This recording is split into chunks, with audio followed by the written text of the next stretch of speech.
আসিয়া থেকে রামিসা প্রত্যেক ছোট্ট ছোট্ট বাচ্চাদের দিকে তাকান।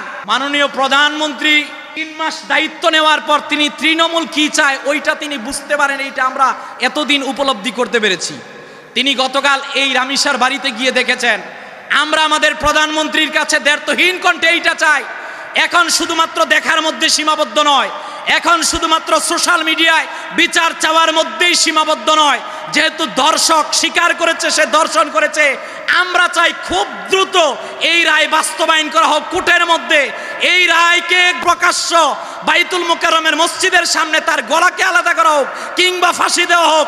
এইটা মিডিয়ার মাধ্যমে প্রচার করা হোক যাতে পরবর্তীতে আর কেউ এই রকমের জেনা করতে দুঃসাহস না পায়। কথা বলেন ঠিক কিনা? আমরা শুধু প্রতিবাদ জানাবো, এই প্রতিবাদ তো 10 দিন পরে শেষ হয়ে যায়।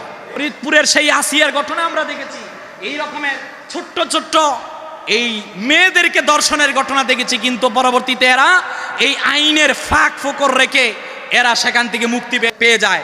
সুতরাং আমরা চাই আমাদের দেশের সংবিধানের মধ্যে এই মুহূর্তের মধ্যে 2টা কাজ প্রয়োজন।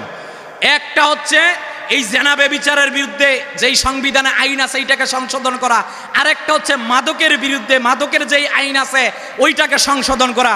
যদি ডিজিটাল আইনকে সংশোধন করা যায় তাহলে জেনা ব্যভিচার আর মাদকের আইনকে কেন সংশোধন করা যাবে না? কথা বলেন ঠিক কিনা?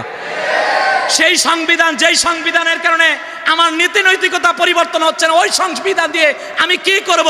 সুতরাং সংবিধানের প্রতি আমাদের আস্থা আছে, আমরা চাই ওই আস্থাকে বজায় রাখুন। আইন সংসদে এনে এটাকে